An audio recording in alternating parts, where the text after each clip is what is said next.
정적분의 활용이라면서 넓이 얘기가 나오는데 사실은 활용이 아니라 정적분을 하는 이유가 이제 요 녀석 때문인 거죠. 그래서 결론을 아예 그냥 이야기를 하자면 이 인테그랄 a에서부터 b까지 fx dx 이렇게 생겨먹은 기호의 기하학적인 의미 자체가 뭐였냐면 x축에 y는 fx라는 그래프가 있고 x는 a, x는 b 이렇게 생겨먹은 도형. 그러니까 x축이랑 fx랑 x는 a, x는 b로 둘러싸여진 이 부분의 넓이를 나타내는 게 이 기호였다고요. 이 기호의 기하학적인 의미는 이거였다. 였고 요거 정적분 하면서 제가 살짝 이야기했는데 하필이면 이런 기호를 쓰게 된 이유가 뭐 때문이라고 했냐면 이 fx가 의미하는 건 세로 길이다 그랬고요. 요 dx가 의미하는 건 가로 길이다 그랬고요. 요거 두 개를 곱한 거니까 이렇게 길다랗게 생긴 이 직사각형 모양의 도형이고 그걸 다 더하는 거다 그랬다고요. x가 a에서 b까지 움직이는 동안에 fx와 dx를 곱한 걸 다 더할 거야 라는 의미로 이런 기호를 쓰기 시작했다고. 뭐 중간에 있는 스토리들은 뭐 우리는 안 배우니까 생략. 어쨌든 그래서 이런 기호를 쓰게 되었구나 라는 건데 그렇기 때문에 그림이 만약에 얘처럼 x축 위에 있는 게 아니라 이렇게 fx가 밑에 있는 녀석이었으면 요거 가지고 그냥 정적분을 하면 a에서부터 b까지 fx, dx 이렇게 해버리면 이때는 이 fx가 좌표일 거잖아. 음의 값을 갖는다라는 게 문제라고요.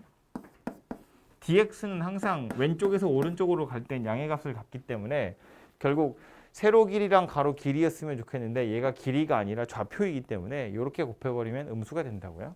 그래서 이제 정적분의 값 자체가 음의 값을 가지게 되고 그래서 넓이를 구하고 싶으면 우리 보통 넓이는 s로 많이 표현하니까 넓이를 구하고 싶으면 정적분의 값에다가 마이너스를 달아야 제대로 된 넓이가 만들어지더라. 그런 이야기인 거지. 그래서 x축 위에 있을 땐 그냥 정적분의 값 자체가 바로 넓이가 되는 거였고 x축 밑에 있으면 정적분에서 마이너스를 달아야 된다. 인데 이 마이너스는 인테그랄 안으로 보낼 수 있잖아요. 그죠? 실수배 하는 거니까 이걸 안으로 보내버리면 a에서부터 b까지 마이너스 fx dx 이렇게 생긴 녀석이었고 그럼 피적분 함수가 fx가 아니라 마이너스 fx로 바뀌었는데 얘는 fx를 뭐 하는 거냐면 x축에다가 대칭이동한 거다 였다고요. 그러니까 이 마이너스 fx라는 녀석을 그림을 그려보면 이렇게 생긴 녀석이 되는 거지. 얘를 가지고 x는 a, x는 b로 둘러싸인 도형의 넓이 구하세요. 그런 이야기가 되는 거라고요. 그죠? 그러니까 이제 x축 밑에 있는 녀석은 정적분을 하면 음의 값이 될 것이기 때문에 그래서 마이너스를 달아서 x축 위로 올려가지고 이제 정적분을 한다. 이렇게 이해하고 계셔도 될 것 같아요. 그래서 뭐 x축으로 둘러싸인 부분이 이렇게 하나만 있으면 사실은 굳이 뭐 밑에 있냐 위에 있냐 구분할 게 아니라 뭐 정적분해서 양수면 넓이고 음수면 마이너스를 달면 된다. 그냥 이렇게 생각하시면 될 텐데 이제 이게 섞이죠. 하나가 아니라 예를 들면 그림을 먼저 그려보면 이런 거야. 이런 식으로 요게 y는 fx라고 했을 때 fx랑 x축으로 둘러싸인 부분의 넓이 구하세요. 그래버리면 지금 요 그림 같은 경우에도 보면 둘러싸인 부분이 두 군데라는 걸 알 수 있잖아요. 그래서 따로따로 좀 구하셔야 되고 이렇게 그래서 S1이라는 넓이는 지금 이 그림에 따르자면 x축 위에 있으니까 알파에서부터 베타까지 그냥 정적분하면 되고 S2라는 부분의 넓이는 베타에서부터 감마까지 정적분 할 건데 이래버리면 음의 값이 나올 테니까 여기다가 마이너스를 달아서 이제 양수로 만들 거다. 그런 이야기였고 둘러싸여진 전체 넓이는 당연히 S1이랑 S2를 더해야 되는 거기 때문에 써보면 알파에서부터 베타까지는 그냥 fx를 베타에서부터 감마까지는 요 마이너스 요 안으로 집어넣어서 마이너스 fx dx 이렇게 하겠다라는 소리인 거죠. 그림으로 나타내 보면 알파에서부터 베타까지는 그냥 fx를 베타에서부터 감마까지는 마이너스 fx를 정적분할 거다. 그런 이야기인데 그림 저렇게 그려놓고 나서 보니까 마치 뭐 한 것처럼 보이냐면 절대값 씌운 것처럼 보이더라. 그런 이야기라고. 그지? x축 위에 있는 건 그냥 할 거고 밑에 있는 건 마이너스를 달아서 위로 올리는 거니까 사실상 뭐 하는 거나 마찬가지냐면 알파에서부터 베타에서부터 감마까지도 절대값 씌운 상태로 정적분 하는 거랑 똑같고 그렇게 따지면 얘도 절대값 fx, 얘도 절대값 fx, 피적분함수 똑같고 적분 구간이 연결되잖아요. 그러니까 알파에서부터 감마까지 절대값 fx, dx 이렇게 표시는 할 수 있다. 그런 이야기입니다. 그죠? 이제 표시는 이렇게 할 수 있는데 표시만 이렇게 하는 거지. 실제로 계산은 다시 이렇게 할 수밖에 없어요. 그죠? 정적분 할 때 우리 계산할 때 생각해 보면 절대값 적분법 이런 건 없었다고. 이건 그냥 어쩔 수 없이 범위 나눠가지고 식을 다 정리하는 수밖에 없었다고요. 그죠?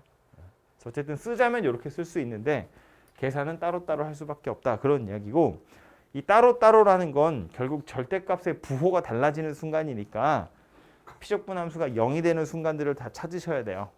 그래서 그거 구간별로 다 따로따로 그냥 정적분을 하시면 된다고요. 그죠? 그래서 넓이를 나타내자면 이렇게 나타낼 수 있다라는 거고요.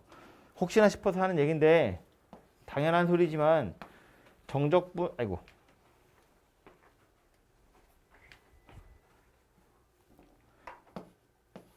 정적분을 하고 나서 절대값을 씌운 거랑은 전혀 다른 값이 나오는 거야.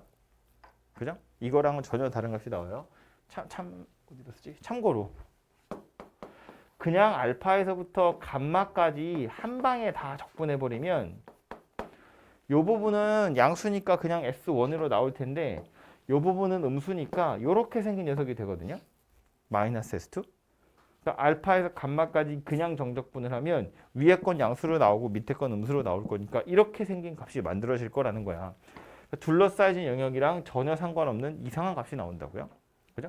위에 건 양수로 밑에 건 음수로. 그러니까 아무 생각 없이 그냥 한 방에 정적분 하시면 넓이랑 다른 값이 나올 수도 있다. 그런 얘기입니다. 계속 위에만 있거나 계속 밑에만 있으면 상관없지만 이렇게 위아래가 섞여 있어. 교점이 여러 개 있어. 그러면 교점별로 다 따로따로 계산해야 된다. 그런 이야기입니다. 되죠? X축하고 이야기를 했는데 X축뿐만 아니라 요거 뭐 곡선 두 개로 둘러싸진 도형 이런 것도 다 하는 방법은 똑같아요. 요거 뭐 Y는 fx라고 보고 뭐 이렇게 생겼다고 볼까? 요거 Y는 gx라고 보고 여기 x좌표 알파, 여기 x좌표 베타. 넓이 구하세요. 그럼 이건 어떻게 한다고? 적분 구간은 똑같이 알파에서부터 베타 이렇게 생겼을 거고요. 교과서에서는 보통 어떻게 말하냐면 이제 위에 거에서 밑에 거 빼서 정적분 해라. fx에서 gx 빼고 dx 하세요. 이렇게 주로 설명을 하죠. 이해를 돕기 위해서 설명하자면 이런 거야. 그냥 x축이 이런 데 있다고 보고 fx dx는 요만큼이고 gx dx는 요만큼이니까 그거 둘이 빼면 얘와 남는 거 아니냐 그런 이야기입니다. 이제 그렇게 해서 찾는 건데 이것도 사실은 누가 위에 있고 밑에 있고를 생각하기가 약간 귀찮아요. 그래서 가장 간편하게 푸는 건 역시나 쓰는 건 절대값을 이용해서 쓰시면 돼요. 이거 fx라고 보고 뭐 이렇게 생긴 걸 gx라고 보고 둘러싸여진 도형의 넓이 구하세요. 그러면 알파, 베타, 감마 다 잘라서 보면 알파에서 베타까지는 fx에서 gx를 빼가지고 정적분을 하셔야겠죠. 누가 위에 있는지 밑에 있는지를 구분하는 거니까. 그리고 베타에서부터 감마까지는 위에가 g야. 그러니까 이건 gx에서 fx를 빼가지고 정적분을 하는 거다. 그런 이야기인데 역시나 얘도 한 방에 쓰자면 이렇게 쓰시면 된다고요. 누가 위에 있고 밑에 있고 됐고 그냥 아무튼 빼서 절대값 씌운 거 이것을 적분할 거다. 이렇게 쓸 수 있고 당연히 계산은 이렇게 할 건데 그냥 fx 빼기 gx가 0이 되는 순간을 찾아서 구간별로 다 따로따로 정적분을 해보시면 어떤 건 양수로 나오고 어떤 건 음수로 나오고 그럴 거예요. 그래서 양수면 넓이고 음수면 마이너스 떼면 되죠. 그죠? 그래서 아무튼 이렇게 이제 x축이 아니라 곡선 여러 개여도 이런 식으로 표현할 수 있고 계산도 해주시면 되겠다 그런 이야기고요. 여기서 이제 슬슬 공식들을 좀 이야기를 할 건데 첫 번째로 할 얘기는 요거거든요.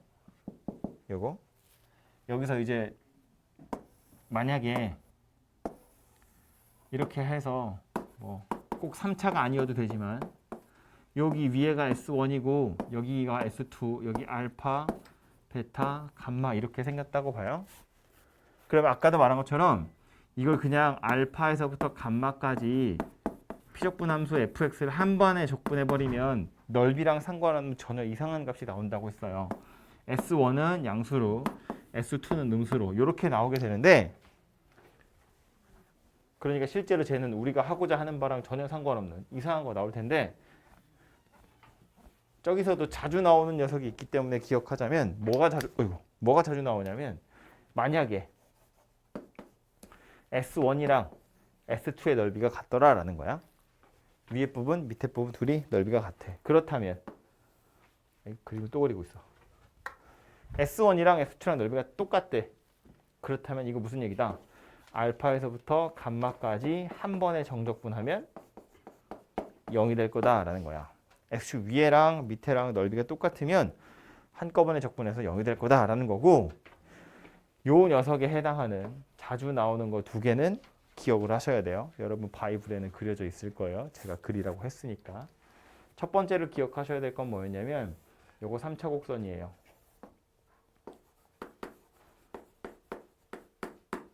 어쩌고 저쩌고 이렇게 생긴 녀석인데 3차 함수 곡선은 언제나 뭐 극대극소가 없을 수도 있지만 극대극소가 있다고 치면 얘와 얘의 중점 요 이름이 뭐였다고?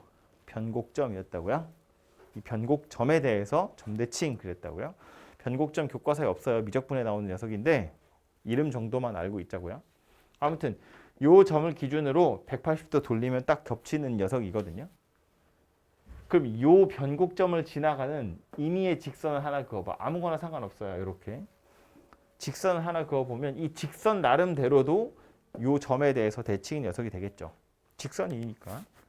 그럼 이 그림 전체가 요 점을 기준으로 점대칭인 그림이 그려진더라 그런 이야기고요.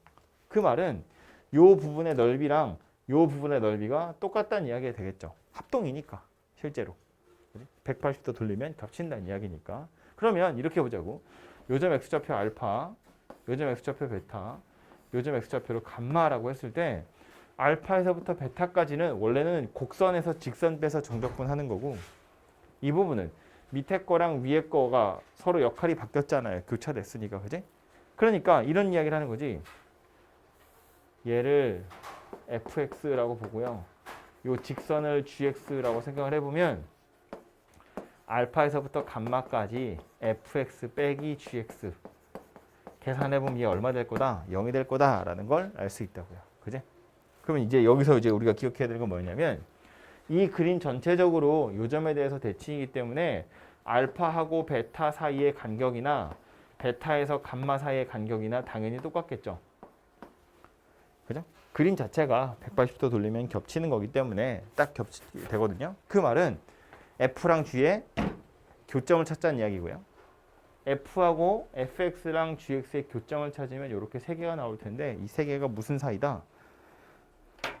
간격이 다 같으니까 등차수열이다. 그런 이야기였다고요. 그죠? 그래서 결국 이 얘기야. 3차 함수랑 직선이야. 1차 함수예요. 둘이 만날 건데 교점의 x좌표를 살펴봤더니 등차수열을 이루더라. 교점 x좌표 3개가 등차수열을 이루었다는 건 그 3개 중에 딱 가운데 있는 등차 중앙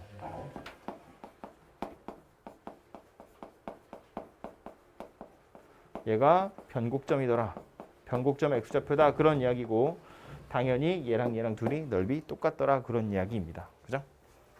그래서 계산을 정적분 계산하면 0이 되는 거고 혹시 넓이 구하세요. 그러면 하나만 구해서 그냥 2배 하면 된다. 그런 이야기라고요. 그러니까 이게 변곡점을 지나가는지 변곡점을 구해서 그 점 지나가는지를 확인하는 게 아니라 그냥 교점을 찾아보면 된다고.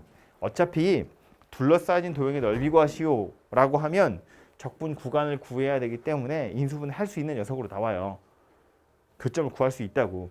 그래서 교점을 구해보면 그 교점 3개가 등차를 이룬대. 즉 요 녀석이 등차 중앙이야. 그 말은 무슨 얘기다? 얘가 변곡점일 수밖에 없다 그런 이야기라고요. 만약에 얘가 조금이라도 벗어나 버리면 얘네들은 가까워지고 얘네들은 멀어지기 때문에 얘랑 얘가 두 개 같을 수가 없어요. 그렇기 때문에 항상 3차랑 직선 교점 찾아봤더니 X좌표 3개가 일정한 간격으로 떨어져 있다. 그러면 가운데 있는 게 변곡점 지났다는 소리구나. 이렇게 이해하시면 되고 변곡점을 지났다는 건 둘러싸진 두 부분의 넓이가 똑같다. 그런 이야기가 된다고요. 요게 하나 기억하셔야 될 내용이고요. 두 번째로 나오는 건 2차 곡선이고요. 2차 곡선이긴 한데 그 2차를 위해서 요거 3차를 다시 한번 이야기를 할게요. 요거 극대, 요거 극소예요.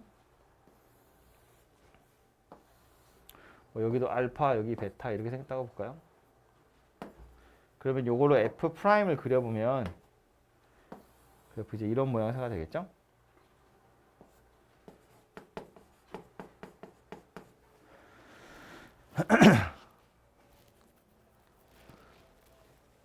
내가 수업 아니야.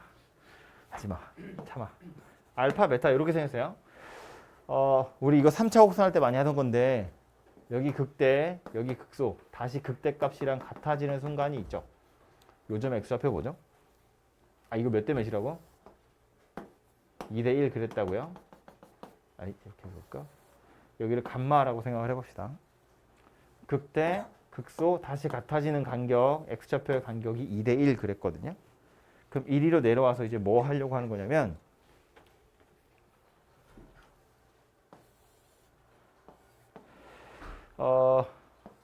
F'이에요. 이 부분의 정적분 값을 한번 구해볼 텐데 알파에서부터 베타까지 F'X dx 얘는 정적분의 정의 가지고 계산해보면 요거 부정적분하면 F니까 F 베타 빼기 F 알파 이렇게 계산이 되겠죠? 그러니까 얘가 이 식이 의미하는 건 뭐였냐면 이 부분의 정적분 값이에요. 아마 음수로 나오겠죠? 밑에 있으니까. 근데 실제로 얘를 계산을 해보면 이렇게 생긴 녀석이 되는데 그러니까 그림에다 표시를 해보면 이 녀석이 의미하는 건 이 부분의 정적분인데 이 녀석이 의미하는 건 뭐냐면 이 그래프에 있는 게 아니라 이 그래프에 있다는 거예요. 이 그래프에서 베타일 때랑 알파일 때 함수값 차이거든요. F 베타는 여기 함수값이겠죠. F 알파는 여기 함수값이에요. F 베타에서 F 알파를 빼세우니까 당연히 음의 값이 나오죠. 그럼 그 값, 절대값은 뭘 의미하는 거냐면 얘가 얼마큼 내려왔는지를 의미하는 거다라는 거야. 도함수의 정적분이 의미하는 건 원래 함수에서 함수값이 얼마나 변했는지를 의미하는 거다. 그런 소리라고요. 그래서 이제 이 부분의 정적분 값이 얘구나를 알았고 하나 더. 이젠 이 부분을 볼 텐데 베타에서부터 감마까지 F'X dx 얘도 계산해보면 F 감마에서 F 베타를 빼는 게 돼요. 얘가 의미하는 건 이 부분의 정적분 값이고요. 얘가 의미하는 건 F 감마 여기야. F 베타 여기야. 여기서 이 둘이 빼는 거니까 얼마큼 올라갔는지를 나타내는 거다. 그런 이야기라고요. 근데 우리 아까 여기서 3차 곡선에서 이야기했지만 극대에서 극소 찍고 다시 같은 값만큼 올라갈 거야. 그 간격이 2대 1 떨어져 있다고 했거든요. 그럼 내려간 양이랑 올라간 양이랑 똑같다는 거잖아. 아랫부분의 넓이랑 위에부분의 넓이가 똑같다는 소리다. 그런 이야기예요. 그래서 2차 곡선에서 넓이 이야기가 나왔을 때 이 밑에 있는 부분의 넓이랑 똑같은 넓이만큼 오른쪽에 생기려면 X좌표의 간격이 2대 1이면 되더라. 그런 이야기고요. 요 2대 1이라는 녀석은 당연히 요 2대 1이랑 완전히 똑같은 걸 의미하는 겁니다. 그죠?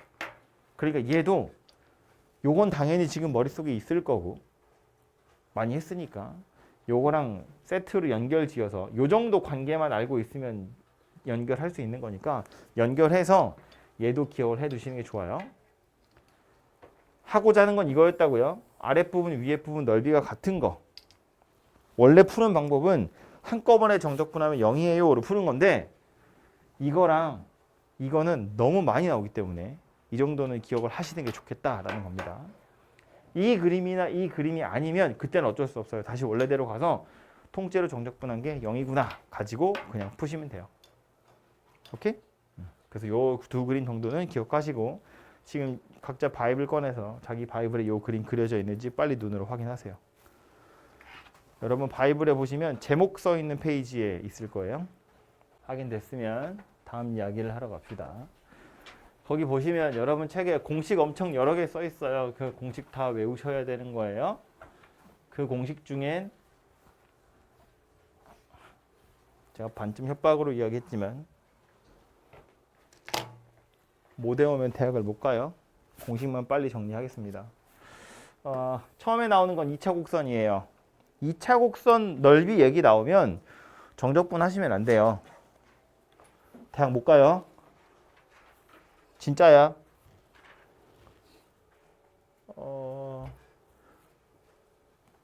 원하는 대학을 갈 수 없습니다.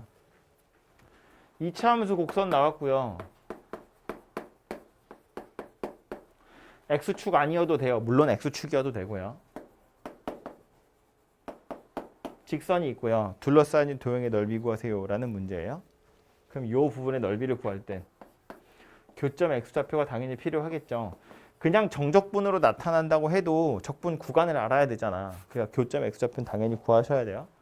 아무튼 그래서 손으로 쓰자면 약간 귀찮네. 알파에서부터 베타까지 ax제곱 bx 더하기 c에서 mx 더하기 n을 빼가지고 dx 하시면 되겠죠. 물론 이렇게 하면 값은 음수가 나오겠죠. 왜냐면 지금 얘 보면 얘가 밑에 있잖아요. 직선이 위에 있고. 이 상태는 음수일 텐데 뭐 어차피 중간에 교점 더 없기 때문에 통째로 절대값 씌우시면 알아서 넓이가 만들어질 텐데, 그래서 얘를 실제로 이렇게 정적분 할 게 아니라 공식 뭐였다고? 6분의 절대값 a의 베타 마이너스 알파의 세제곱 이렇게 생긴 녀석이었다고요. 그죠?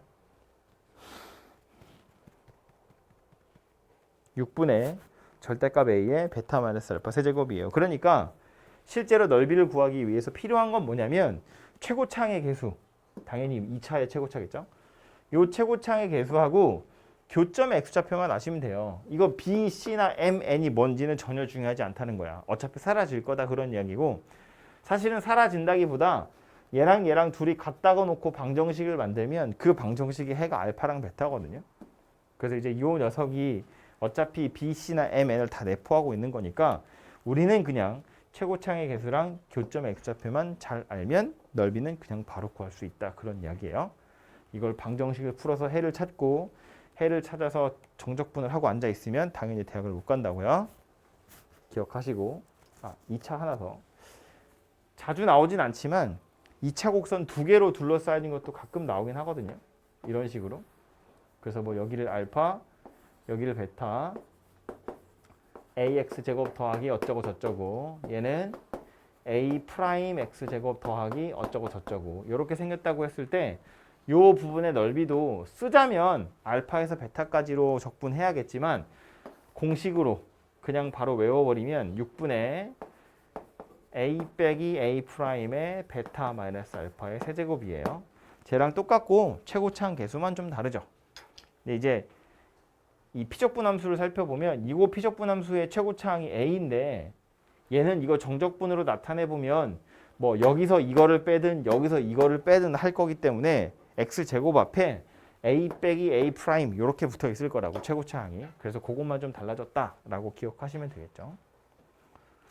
뭐 집에 보내줘? 또 노이즈 캔슬링. 진짜 에어팟 쓰지 마 이 썩을 것들. 내 말을 다 쌩까고 있어. 그래서 2차는 이렇게 생겼고요. 3차는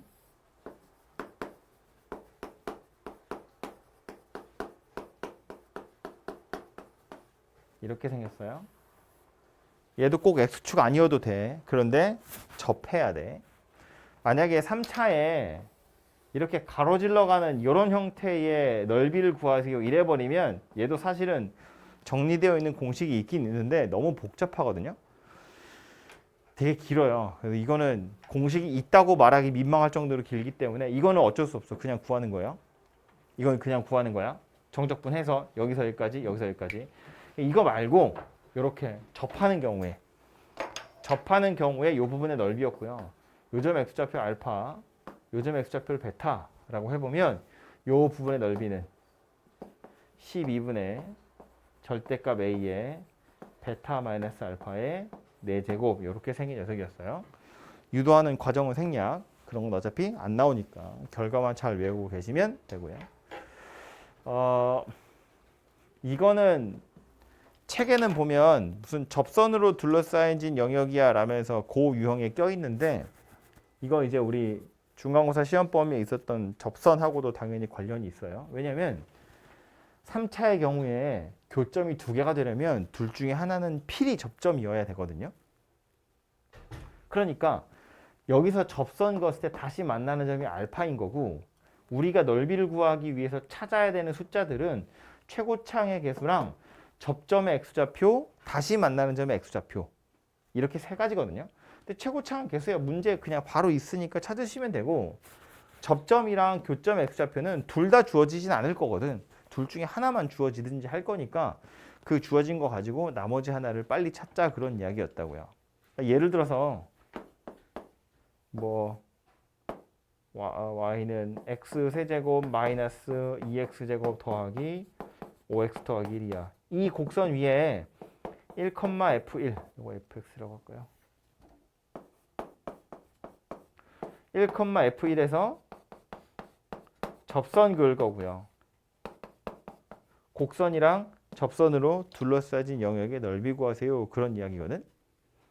그럼 이건 책에 보면 해설에는 보통 1,f1에서 접선을 먼저 찾고요. 그래서 접선이랑 fx랑 만나는 교점 찾고요. 그러면 교점에서 접점까지 정적분을 해서 넓이를 구한다. 이 순서대로 해설을 하고 있거든. 근데 우리는 뭘 하면 된다고? 3차하고 접선이니까 뭐 똑같은 그림은 아니겠지만 이런 식의 그림이 그려질 거고 우리가 찾아야 되는 건 최고차항의 개수, 교점의 x좌표, 접점의 x좌표 이거 3개만 찾으면 되는데 최고차항 개수는 1이라고 나와 있고요. 접점 x좌표도 1이라고 나와 있는 거잖아. 이 곡선 위에 1에서의 접선이니까 접점 x좌표 1이란 소리라고. 다시 만나는 점 하나만 찾으면 되잖아요. 그죠? 이 다시 만나는 점은 뭐 가지고 찾자고 그랬어? 어떤 원리를 이용해서? 근과 계수의 관계를 이용해서. 세 근의 합이 얼마다? 2였다. 1에서 접선 그었다고 그랬다고요? 그러니까 1이 접점 되겠죠. 그러니까 나머지 교점 하나가 뭐냐면 0이다. 그런 이야기라고. 그지? 그래서 넓이 구하세요. 그러면 12분의 1에 베타 마이너스 알파의 4제곱 이어서 넓이가 12분의 1이다. 이렇게 구해진다는 이야기예요. 그죠? 학교에서는 이런 식으로 많이 돼요. 뭐 서술형 같은 거 내거나 단답형 같은 거 낼 때 1번 접선 구하세요. 2번 교점 구하세요. 3번 넓이 구하세요. 이렇게 뭐 2점, 3점, 5점 뭐 이렇게. 근데 이거 그냥 단답형이거나 객관식으로 나왔으면 당연히 그냥 이렇게 푸셔야 되겠죠. 그리고 뭐 수능 생각해보면 당연히 이거지. 그죠? 이렇게 풀고 있으면 대학을 못 가요. 이렇게 해도 갈까 말까인데. 요거는 얘하고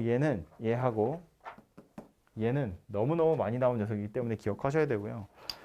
진짜 학교에서 쓰는 교과서에는 정리 안 돼 있는 경우도 있지만 문제집에서는 이거 안 써 있는 경우 없거든요. 다 아셔야 돼요. 그리고 요거 뒤에 나오는 4차 함수 곡선 2개는 자주 나오진 않는다고 했어. 근데 얘네들 외울 때 한꺼번에 외우라는 뜻으로 그냥 요거는 참고 삼아.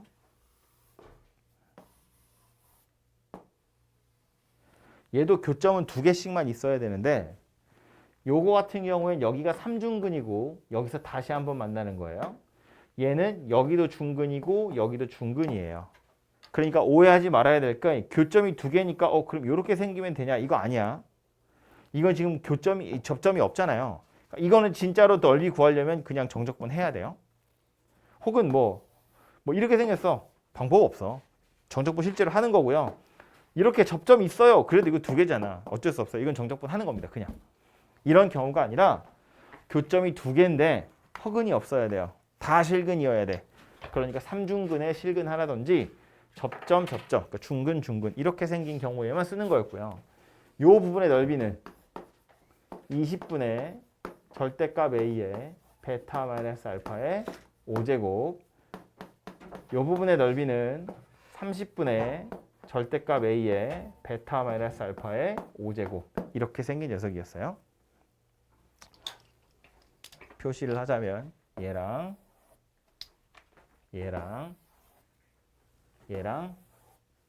얘였습니다. 이렇게 네 가지가 여러분이 꼭 기억하셔야 될 공식들이고요. 특히나 첫 번째 거랑 두 번째 건 계속 똑같은 잔소리 강조한다만 모르면 대학을 못 간다고요. 진짜로. 대학 갈 마음이 있으시면 외우셔야 되고요. 그리고 사실은 외워집니다. 쓰다 보면. 혹시 이렇게 내가 공식 잘못 외운 게 아닐까 싶어서 쫄아가지고 정적분을 계속 하잖아요. 여러분 연습할 때. 그럼 대학을 못 가요. 틀리더라도 지금 연습할 때 써보셔야 된다고요. 비슷한 얘기를 몇 번째 하고 있는 것 같은데 이렇게 넓이를 구하기 편한 공식들이 나오면 이거 최대한 이거 이용해서 넓이 구하려고 하셔야 돼요.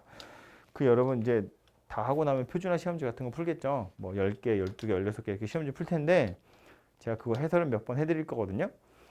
해보면 알겠지만 그 문제 중에 넓이 구하세요인데 실제로 정적분하는 거 한 문제, 두 문제밖에 없어요.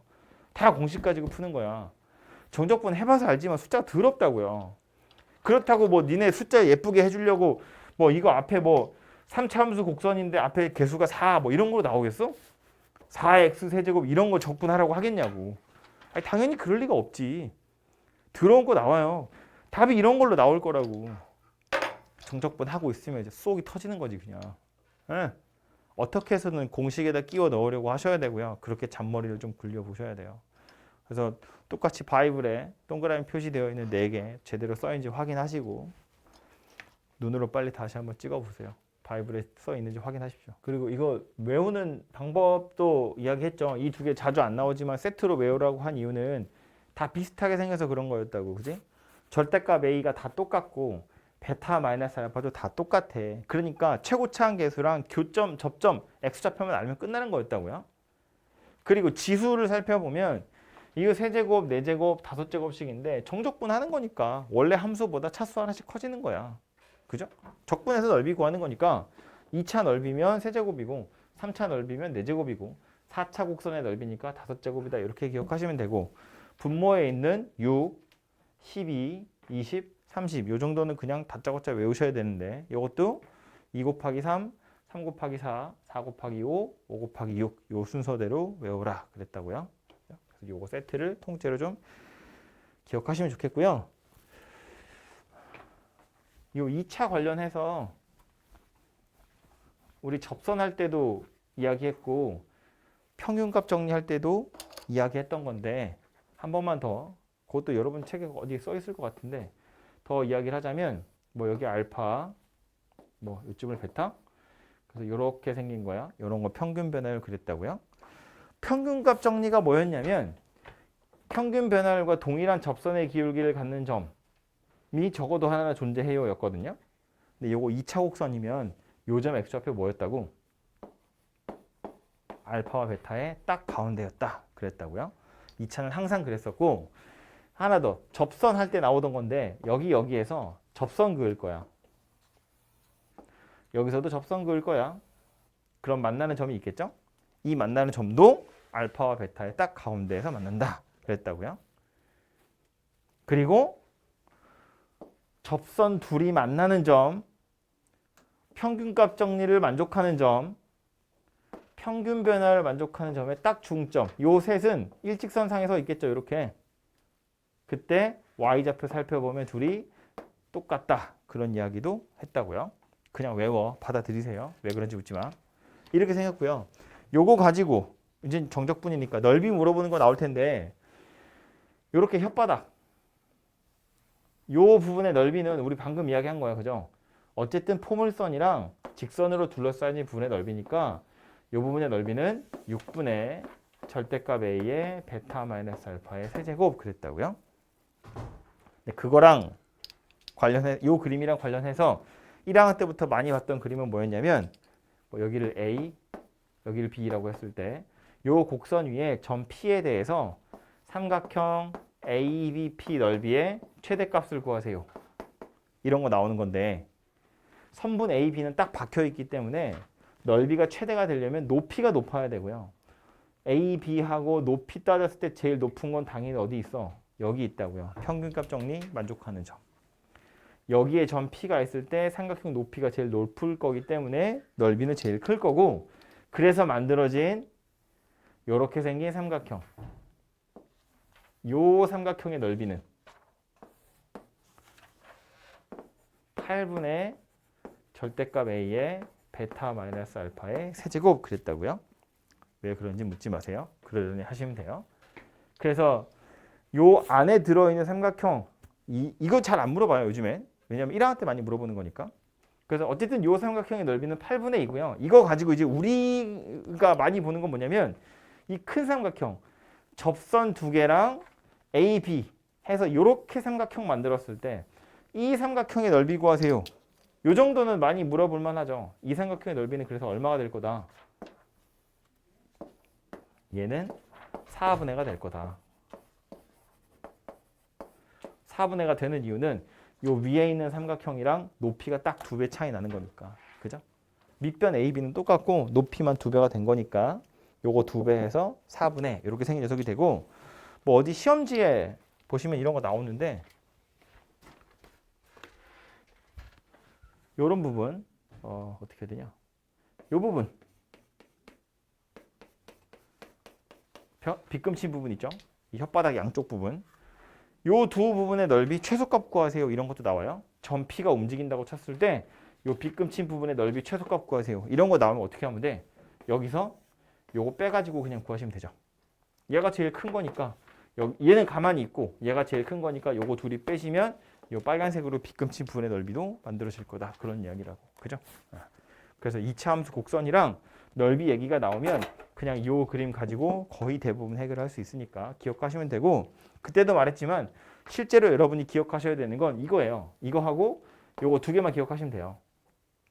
나머지는 저거 두 개 가지고 다 유추할 수 있는 거잖아. 이거 2배 해서 큰 삼각형 만들면 되고 여기서 요거 빼면 빨간색 혓바닥 나올 거고 혹시 뭐 다른 거 뭘 물어볼 수 있을까? 뭐 이런 거 흰색으로 빗금친 부분 요런 부분 넓이 물어보면 어떻게 여기서 요거 빼가지고 또 구하시면 되겠죠.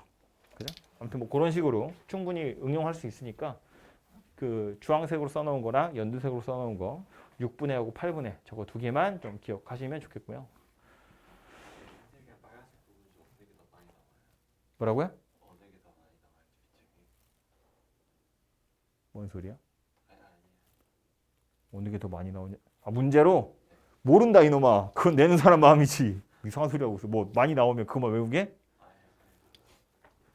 관심은 그런 데 가질 게 아니고 이놈아. 됐어. 그리고 여러분 바이블에 이제 안 써 있을 텐데 하나만 추가로 좀 쓸게요. 이것도 이제 자주 나오는 거기 때문에 할까 말까 고민했는데 시험지 풀다 보면 자꾸 나와가지고요. 그래서 요거 하나만 더 기억을 할게요. 큰 그림은 아니고요.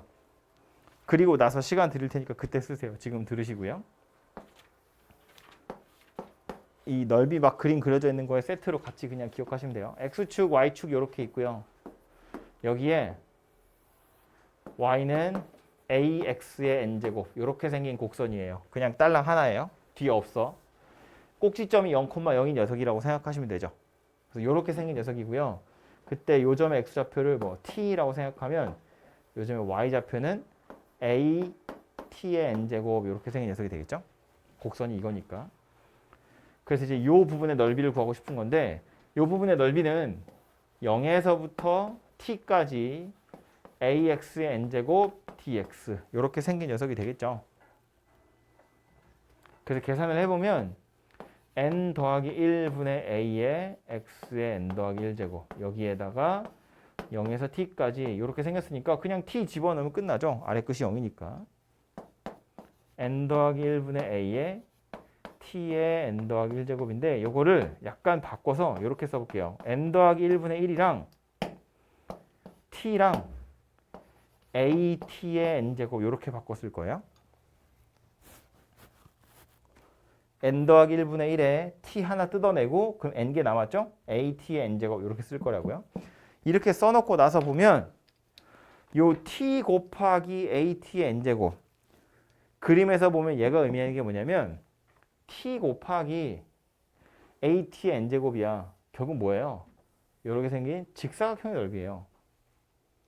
얘가 의미하는 건 직사각형의 넓이고 그 중에 n 더하기 1분의 1에 해당하는 게 밑에 있는 거라는 거야. 여기가. 그럼 이 위에 있는 건 n 더하기 1분의 n에 해당하는 거겠죠. 여기는 n 더하기 1분의 1이고 여기는 n 더하기 1분의 n이야. 그러니까 이 직사각형의 넓이를 요 곡선이 n 대 1로 쪼개는구나 라는 거예요. 직사각형의 넓이를 요 곡선이 n 대 1로 쪼갠다 라는 거야. 당연히 정적분 하면 답은 나올 테지만 알고 있으면 정적분 하는 횟수를 한 번이라도 줄일 수 있기 때문에 알려드리는 거고요. 이제 이거는 여러분 보고 풀라고 해보면 아마 몇 번 틀릴 텐데 이게 왜 많이 틀리냐면 여기가 꼭지점이어야 돼요. 예를 들어서 2차 곡선이 이렇게 있어. 내가 여기서 여기까지의 넓이를 구할 거야. 그러면 이렇게 직사각형 잘라가지고 요게 2대 1이고 그 다음 요 밑에 부분 이렇게 푸시면 안 돼요. 여기가 꼭지점이 아니기 때문에. 얘는 이렇게 푸시면 안 되고 여기에 있어야 돼요. 꼭지점이. 그래서 이렇게 생긴 사각형이라고 보면 요 사각형의 넓이가 2대 1이야. 해서 넓이를 구할 수 있다. 그런 이야기예요. 3차도 마찬가지고요. 3차도 x세제곱 이렇게 끝나야 되거든. 물론 평행이동은 할 수 있어요. x축, y축이 이렇게 있을 때 삼중근인 녀석이야. 예를 들어서 뭐 이렇게 생겼어. 그래서 여기서부터 여기까지 정적분할 거야. 그냥 해도 되는데 얘를 이렇게 잘라서 보면 밑에는 직사각형이고요. 요 위에는 요 직사각형 넓이를 3대 1로 쪼개는 거다. 그런 이야기야. 그렇게 해서 요 부분의 넓이를 따로 구하시면 된다고요. 그래서 그냥 생으로 정적분하는 것보다 이런 식으로 잔머리를 살짝 굴려보시면 조금 더 편하게 풀 수 있는 경우들이 많다. 그런 얘기입니다. 그래서 이것도 뭐 어떤 책에 한번 정리되어 있었던 것 같은데 문제 풀다 보니까 은근히 쓸 때가 가끔 있어요. 그래서 요 정도 하나는 메모를 해두시는 게 좋을 것 같아요. 좀 다시 예쁘게 좀 써보면 n 대 1이다. 예요. 요 n은 당연히 여기 지수에 있는 n인 거야. 직사각형의 넓이는 좌표 가지고 가시면 되겠죠? 직사각형의 넓이를 n 대 1로 쪼갠다. 입니다. 그 한 켠에 어디에다 메모 같이 해주세요. 그래서 여러분 실제로 문제를 풀어보시면 뭐 정적분 단원에서야 어쩔 수 없지만 이 넓이 단원에서만큼은 실제로 생으로 정적분 해야 되는 경우가 그렇게 많지 않아요. 반도 안 됩니다. 대부분은 이렇게 공식 가지고 해결할 수 있고 뭐 이렇게 교과서에서 그렇게 공식적으로 말하지는 않지만 출제하는 사람도 당연히 다 알고 있는 거잖아요. 그러니까 이걸 어느 정도 염두해 두고 문제를 낼 거라고요. 그죠? 그러니까 어떻게 해서든 요거 가지고 풀려고 노력을 하시고요. 그림이 좀 복잡하더라도 그림을 그려서 넓이를 구하는 게 그냥 정적분을 하는 것보다 당연히 훨씬 간단해요. 그냥 정적분을 하시면 숫자가 너무 더러울 거라고. 그러니까 웬만하면 이렇게 그림 그려서 공식에 넣어서 풀어볼 생각을 하시면 좋겠습니다. 됐죠? RPM으로 보시면 9단원이고요. 유형 7번까지거든요. 유형 8번부터는 다음에 할 거고요. 유형 7번까지니까 대표 문제 지금 하나씩 풀어보십시오.